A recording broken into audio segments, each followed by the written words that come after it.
guys, I just wanted to talk to you a little bit about the synthesizer I have called the OB-Xa. The OB-Xa holds a very special place in my heart. It's really the first analog synth that got me into the whole world of what analog synthesis could be. The first time I ever played one was on a recording session at Flux Studios in New York City at Fab DuPont's studio for a session he was producing. And up until that point, I hadn't really been playing. I never really played an analog synth per se. And I just remember hearing these synth strings, this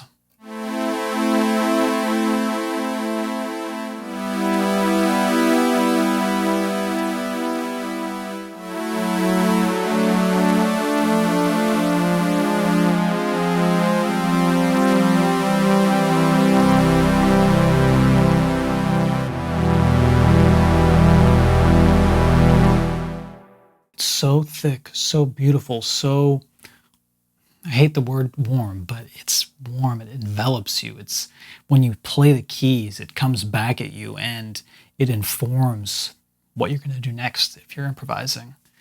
The OB-Xa has a very special sound, and it's hard to put your finger on what that is. And everybody who knows about analog synths, and the titans of analog synthesis, we can talk about all the components and various reasons why these synths are what they are. At the end of the day, it's just what you hear and possibly some factors of association, because once a synth like this is constructed, just like any great piece of art, it becomes larger than the sum of its parts. I thought I'd just give you a brief history of the OB-Xa and the legacy of Tom Oberheim. The OB-Xa was initially released in 1981 by the company Oberheim Electronics. The name Oberheim comes from the company's founder, engineer, and inventor, Tom Oberheim. Tom Oberheim was born in 1936 in Manhattan, Kansas. Oberheim was a big jazz fan and moved to Los Angeles in 1956 at the young age of 20. He enrolled at UCLA, where he studied computer engineering, physics, and music. In 1969, Oberheim established Oberheim Electronics and released his very popular Maestro ring modulator. From there on, Oberheim delved into the world of creating synthesizers after a brief stint of working with ARP as their West Coast dealer. Taking some inspiration from the ARP 2600 and the ARP Odyssey, Oberheim developed the SEM system, the SEM, the Synthesizer Expander Module. The SEM, or SEM, spawned the creation of the 2-voice, the 4-voice, and the 8-voice polyphonic synthesizers. These synthesizers are known for their incredibly lush sound and the famous tone of the SEM 2-pole 12 dB filter. The only problem with these polyphonic synthesizers was that they were quite impractical to program on the fly and were rather clunky in nature and size, especially the 8-voice. In 1979, Oberheim introduced the legendary OB-X, practically as an answer to Dave Smith's sequential Prophet 5. The OB-X was Oberheim's first compact and easily programmable polyphonic synthesizer. The OB-X took inspiration from his earlier SEM instruments and carried on with that same legendary Oberheim tone. The OB-Xa was first introduced in 1981 as an updated version of the OB-X. It was more streamlined, reliable, and had some additional features. It also adopted the famous blue lines on the hardware that are so iconic today. After the OB-Xa came the OB-8, which further updated the synthesizer. The OB-X, the OB-Xa, and the OB-8, though seemingly similar, all have slightly different tonal characteristics. Many agree that the OB-Xa was the sweet spot for features and tone. After the OB-8, the creation of new synths became less centered around the individuality of Tom Oberheim's singular ideas, as new engineers and creators contributed to the Oberheim company's newer instruments. From this mid-80s era, most famously released were the Oberheim Expander and the Oberheim Matrix 12, two incredible analog synthesizers in their own right. In 1985, after going bankrupt, Oberheim Electronics was acquired by Gibson Guitar Corporation. Oberheim left the company and established Marion Systems and continued to create electronic musical instruments and equipment. The brand name Oberheim was no longer his. However, in 2015, as Tom Oberheim, he reissued his personally most beloved instrument, the 2-Voice Pro. In 2016, he partnered with Dave Smith Instruments, also known as Sequential, to release the OB-6. Luckily, in 2019, Gibson returned the brand name Oberheim to Tom as a gesture of goodwill to the musical instrument industry. And, most recently, Music Tribe granted the worldwide rights of the Oberheim trademark back to Tom Oberheim. There are a few things about the OB-Xa that really kind of separate it for me from the rest of the crowd from back in the day. And one thing is the voice panning feature. This is a stereo synth in the sense that when you play one note, it's going to come out one speaker. Play another note, it's going to come out another speaker. And what that does is it spreads the synthesizer across the stereo spectrum. Think about it like a choir.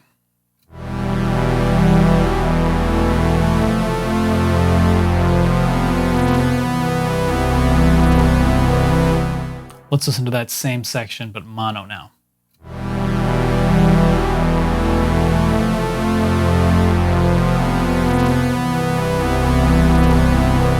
It still sounds great, but especially when you're playing the synthesizer by itself and you're just enjoying the synth for what it is, it opens it up. It's like taking a choir and then instead of having it be all in one place on the spectrum, huge width.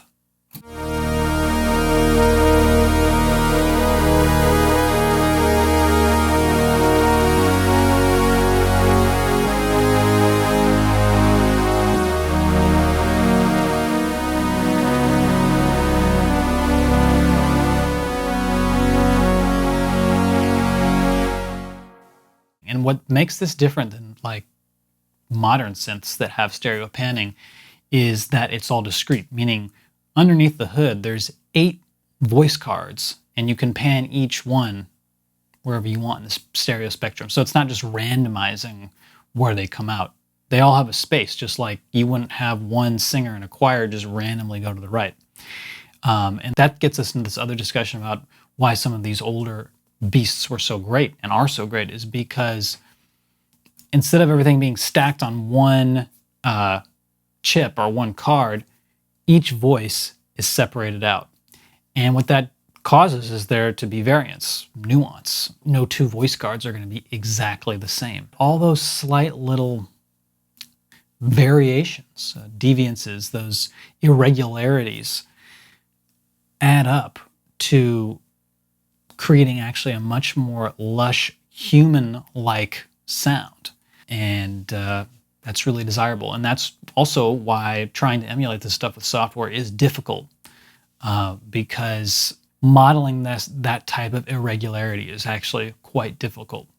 Obviously, like with the new vintage knob on the newly reissued Prophet 5 from Sequential, that's starting to get a lot more into the zone of ways to create this variance that we all kind of crave on certain patches. It's not something you crave on every patch. Matter of fact, the reason I love the OB-Xa so much is because I don't want to use it all the time. It's very specific, but what I want from it, it gives me in spades. You know, if I'm playing something where I need to be able to control the cutoff with my left hand on the mod wheel and have really great aftertouch, and velocity sensitive patches and the ability to do modulation, I'm going to go for my Prophet Rev 2. The OB-Xa is very limited in terms of what we can do now with synthesis, but that's not the main attraction of the OB-Xa. The whole point is the sound. Let's listen a little more to this instrument, just some of my favorite patches.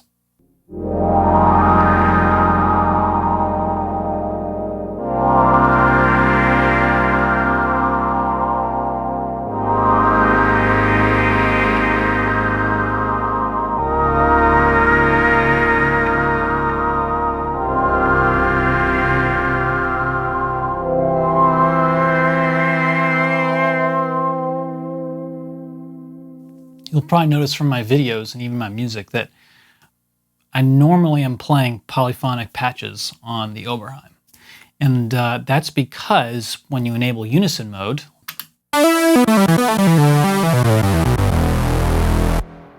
it's dope, but there's no way to have just one voice card play in a monophonic manner. It's going to take all 8 voices and make them all play at the same time. So you're gonna get this huge sound.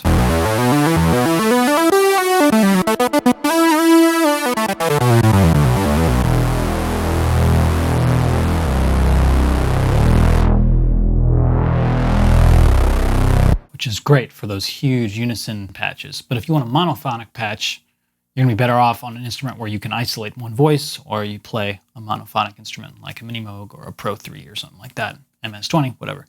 Unless I'm going for a huge monophonic sound with 8 voices playing one note, yeah, I'm generally gonna be playing polyphonic patches on here. And to me, what the OB-Xa really excels at is pads. Pads, strings, brass.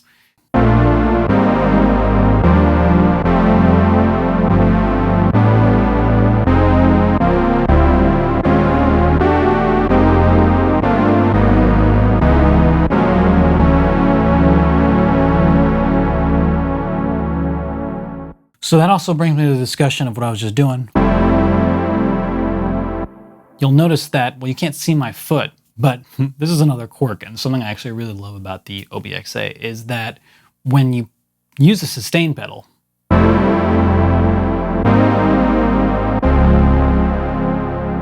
it's not doing the modern conventional thing where it would hold out the note indefinitely. Instead, it's actually just increasing the release to a specified amount. And you push down the pedal. It's actually really mirroring what happens like on a decaying instrument like a piano or Rhodes, Wurlitzer, etc.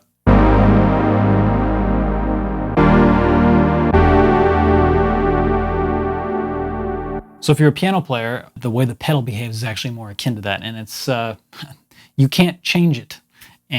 But I kind of like that. It makes me play a certain way. You can use the hold feature, which you'll see is a little bit clunky. I'll play a chord and then I'll press the hold button. You'll hear it re-trigger. Then it's holding that chord out.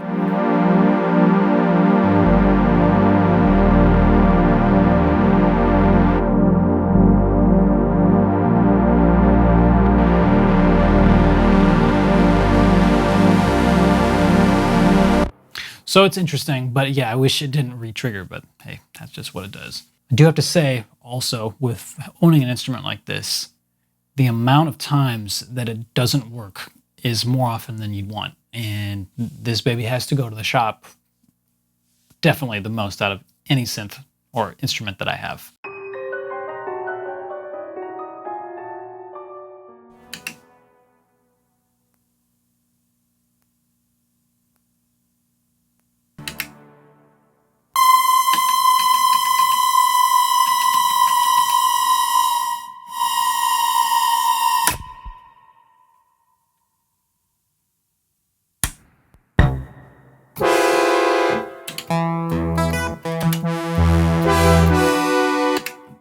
I've had scenarios in the studio where I'll wake up, come in, turn everything on, just want boot, and then come back a couple hours later, turn it on again, presto, it's on. So yeah, that's not a fun part of owning one of these things, but I guess that just also adds to its charm. It's a bit of a moody instrument.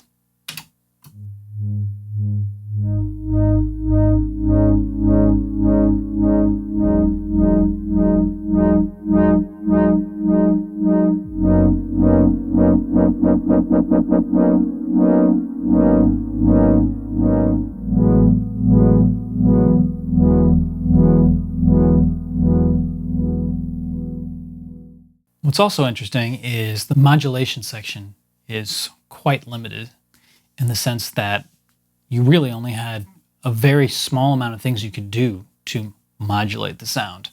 And on one hand, yeah, it'd be wonderful if you had some sort of polymod situation, but even though it's limited and there's not a whole lot you can do with modulation, it still has all these essential ingredients of all the classic sounds that you'd want to make.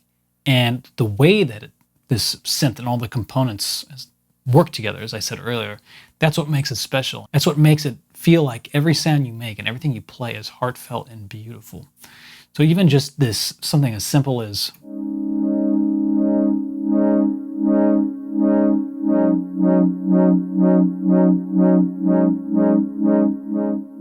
just a sine wave modulating the filter. I mean, that's so basic. You could do that on the most elementary software synth ever, but it just sounds so good with the way the envelopes behave.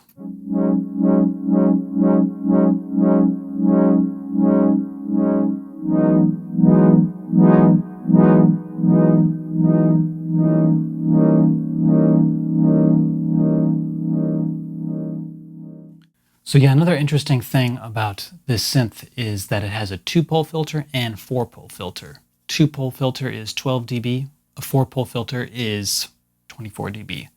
And they offer quite different sounds. And what's interesting is something like the Prophet 5 or the Mini Moog, they had one filter, a 24 dB filter, which is a bit darker because it attenuates more high frequencies, whereas the 2-pole filter allows for more harmonics to escape, meaning that classic, more fizzly sound, the sound that we really associate with synthesizers like the famous SEM, synthesizer expander module, the 2-voice, the 4-voice, the 8-voice, and the OB-X. The OB-Xa doesn't employ SEM architecture. It moved over to Curtis chips, but we still have that wonderful 2-pole inspired SEM sound. And let's just take a listen to what those two different filters sound like.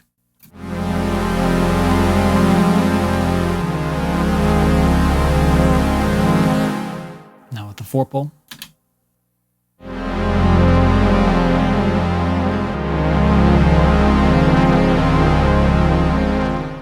So as you can hear, much darker. Both are super beautiful and are appropriate for different styles of patches.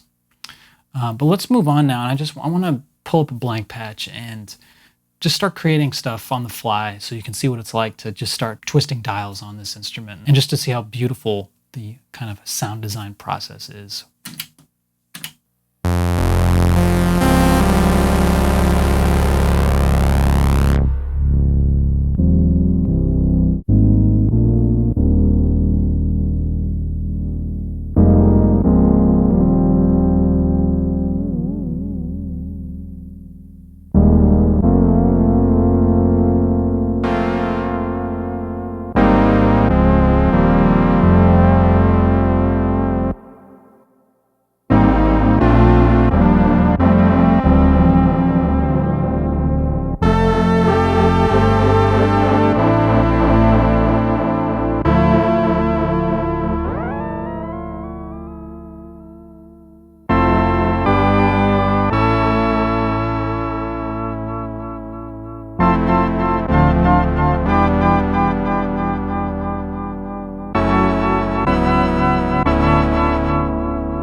That's another thing about these old synths. You have to twist it all the way to the left to reset it so that you can get the full value.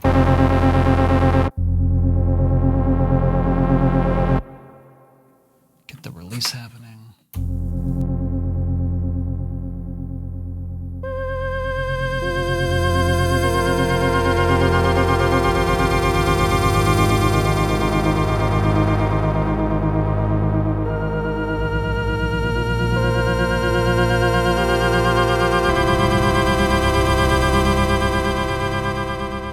Interesting thing about the tracking is it's either on or off. So keyboard tracking for the filter, that's not very malleable. Turn it off.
Really cool, beautiful sounding stuff.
Some bells.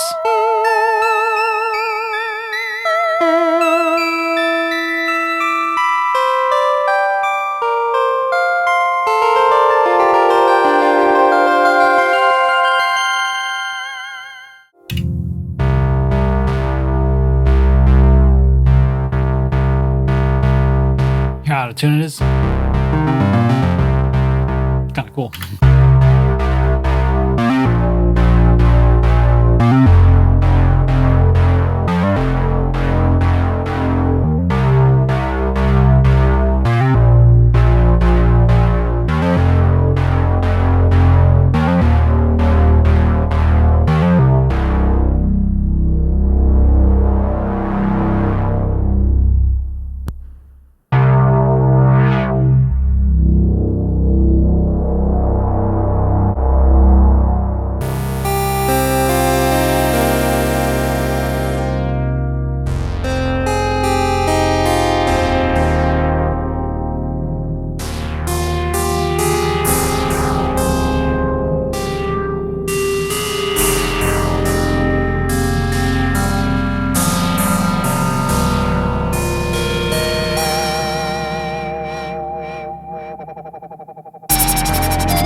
What's interesting is the noise is either on or off. You can't mix that in. And oscillator 2 actually is just half or full.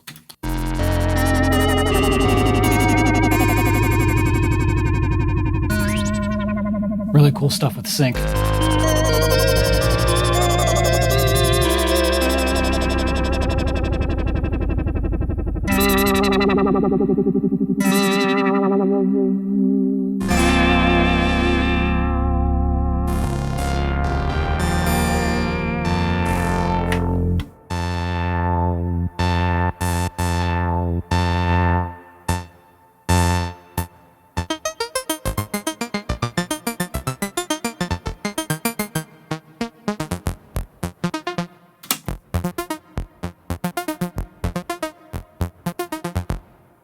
Notice it's getting a little quieter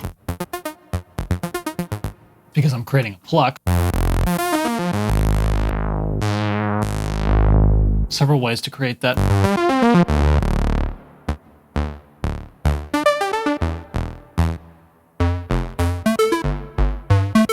Good for bass.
Start getting into that Tom Sawyer vibe. Not quite.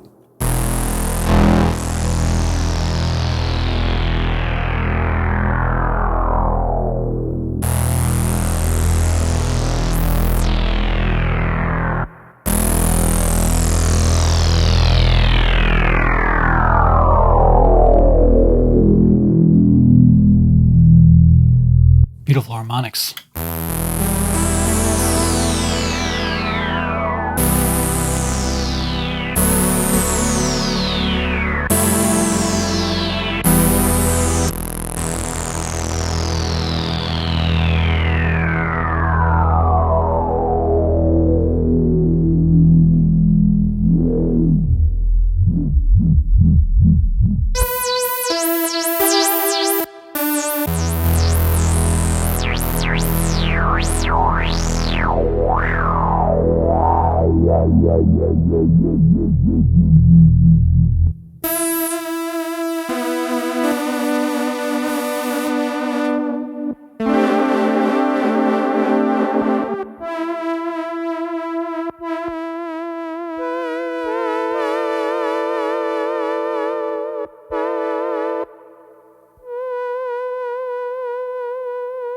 Sounds like a mosquito.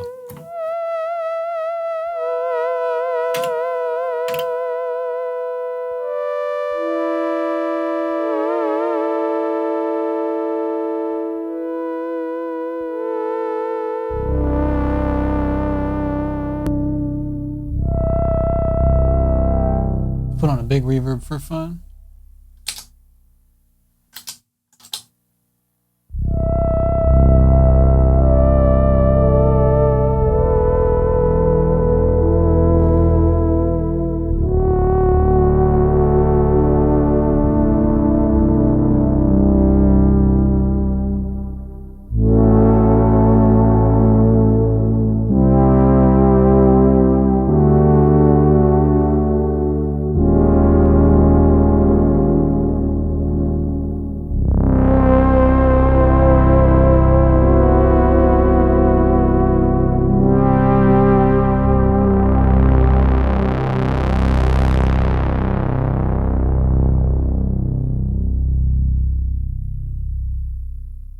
Anyhow, that's just me tweaking some dials, coming up with some sounds. I've made a bunch on here that I use all over the place in my records and productions. And I love a lot of the stock presets. And if you like any of those sounds, I have a whole video of about 25 minutes of me playing various patches that I've created, or stock factory patches, in conjunction with some nice reverbs and delays. So check that out if you're more interested in more of the sounds. Leave any comments below that you have, So yeah, thanks for watching. Hope you like the sound of the OB-Xa too. I certainly do. And I'll catch you another time here on YouTube for another video. All right, take care.